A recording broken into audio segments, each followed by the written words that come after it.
रामराम मंडळी. घरच्या स्वयंपाकाचा सुगंध आणि मनापासून बनवलेली चव घेऊन तुमचे शरू आणि गुरु पुन्हा एकदा हजर आहोत आमच्या शरूज किचनमध्ये. इथे प्रत्येक रेसिपीमध्ये असते प्रेमाची फोडणी आणि आत्माला तृप्त करणारी चव, जी एकदा खाल्ली की पुन्हा पुन्हा बनवावीशी वाटेल. तर चला आजची खास रेसिपी बनवूया. पण त्याआधी चॅनलला लाईक करा, सबस्क्राईब करा आणि बेल आयकॉन दाबा, म्हणजे तुम्हाला पुढच्या नवनवीन व्हिडिओजची धमाल पाहायला मिळेल आणि आम्हाला सुद्धा काहीतरी नवीन करण्याचं बळ मिळेल. चला तर मग आपण आता ओरिओ बिस्किटचा केक बनवायला घेऊया. अगदी सोपा साधा केक आहे हा आणि झटपट बनतो. तर त्यासाठी लागणारे साहित्य बघूया आपण.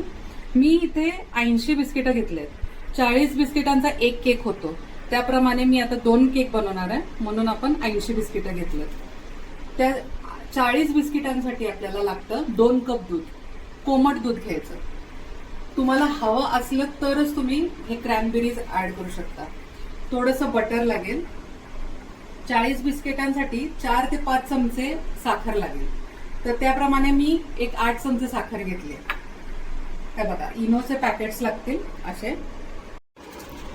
आता अशा प्रकारे आपण ही बिस्किटं तोडून घेऊया. मिक्सरमध्ये आपल्याला ही एकदम बारीक पावडर करून घ्यायची आहे. सो त्याप्रमाणे तुम्ही हलक्या हलक्या अर्धवट तोडलं तरी चालेल. आता बिस्किटांचे आपण असे तुकडे करून घेतलेत. त्यात साखर ऍड करूया मिक्सरमध्ये आणि आता त्याची बारीक पावडर करून घेऊया. आता मिक्सर लावूया.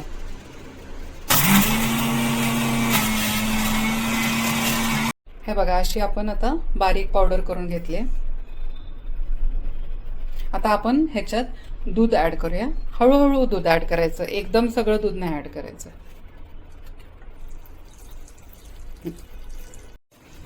आता आपण हळूहळू हे मिक्स करूया. त्याच्यातले सगळे लम्प्स आपल्याला काढून घ्यायचे आहेत. एकदम एकजीव असं ते आपल्याला पेस्ट करून घ्यायचे. आता हा बॅटर हळूहळू फॉर्म होत जाईल. त्याच्यातल्या गुठळ्या आपण अशा फोडून घेऊया. आता आपण उरलेलं दूध हळूहळू त्याच्यात टाकून घेऊया. त्याची कन्सिस्टन्सी एकदम पण आपल्याला पातळ नाही करायची ना एकदम पण दाट करायची. म्हणून मी म्हणते की दूध थोडं थोडं टाका, जसं लागेल तसं. ही हळूहळू फॉर्म होत जातं. आता आपलं बॅटर रेडी होतंय, तोपर्यंत आपण पातेलं प्रीहीट करून घेऊया. आता असा स्टँड मिळतो, तो आपण याच्यात ठेवूया. एक 10 मिनिटं दोन्ही पण पातेले आपण प्रीहीट करूया. किती छान कन्सिस्टन्सी रेडी झाली आहे बघा. ही अशी कन्सिस्टन्सी आपल्याला हवी. आता आपण ह्याच्यामध्ये क्रॅनबेरीज ऍड करूया. याच्याऐवजी तुम्ही टुटी फ्रुटी पण ऍड करू शकता. तुमच्या आवडीनुसार जेवढी क्वांटिटी हवी असेल तशी तुम्ही ऍड करा त्याच्यामध्ये. आता हे आपण मिक्स करूया आणि ह्याच्यामध्ये आता इनो ऍड करून घेऊया. ह्याच्यामध्ये अशी इनोची 4 पाकिट आपल्याला टाकायचे आहेत 80 बिस्किटांसाठी.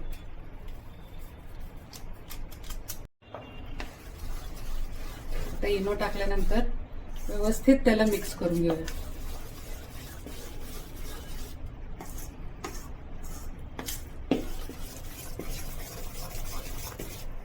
आता मी असे केक टिन घेतलेत. त्याच्यामध्ये बटर पेपर टाकलाय आणि त्याच्यावर थोडंसं बटर लावून घेतलंय. आता मी हे बॅटर आपण जे इनो टाकून घेतल्यानंतर रेडी केलंय ते ह्याच्यात ओतून घेते.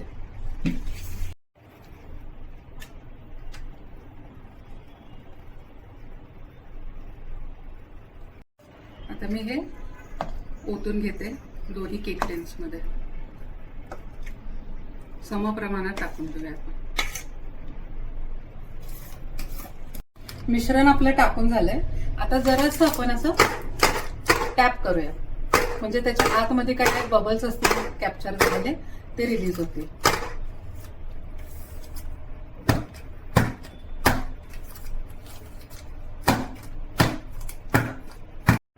आता आपलं पातेलं चांगलं तापलंय, प्रीहीट झालंय. आपण हे आता केक टिन ह्याच्यात मध्ये ठेवूया. एकदम अलगद आणि सावकाश ठेवा. आणि त्याच्यावर मग हे झाकण लावून देऊया.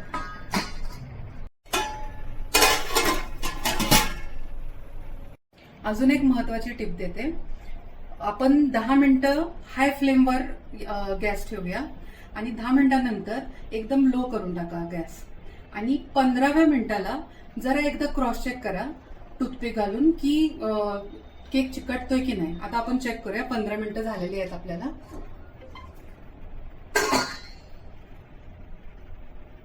हे बघा क्लीन निघतोय. कधी बॅटर जर एखाद्यात कमी पडलं असेल किंवा काय पटकन होतो अशा वेळी. तुम्ही बघू शकताय किती सुंदर केक झालाय. एकदम स्पॉन्जी जाळीदार दिसतोय. केक रेडी झालेला आहे. आता आपण ह्याला काढूया भांड्यातून आणि रूम टेम्परेचरवर थंड व्हायला ठेवूया. बघा आपला केक रेडी आहे. आता तुम्ही असंच पण खाऊ शकता. मस्त चहा बरोबर एकदम छान लागतं. नाहीतर जर ऍड ऑनच करायचं असेल, कुणाचा बर्थडे असेल किंवा काय असेल तर तुम्ही हे चॉकलेट सिरप असं ऍड करू शकता ह्याच्यावर.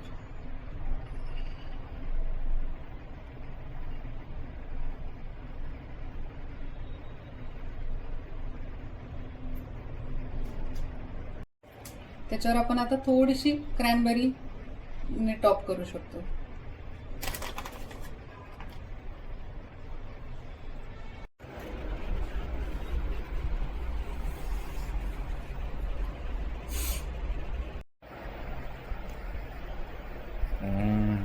यम्मी.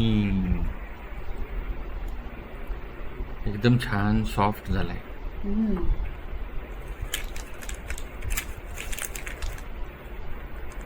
छान एकदम. ऍक्च्युली म्हणजे बाहेर खायची आता गरज राहणार नाही अशा केक्समुळे. छान झालं. छानच आहे एकदम. आता तुम्ही टेस्ट करा. नक्की. त्यासाठी तर बसलोय केव्हापासून.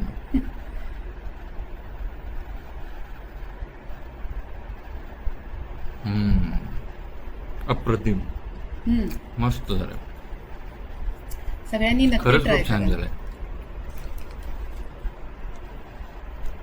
हे असे घरच्या घरी केक बनवलेले आहे त्या लोकांनी चालू केलं तर त्यांची दुकानं बंद होतील.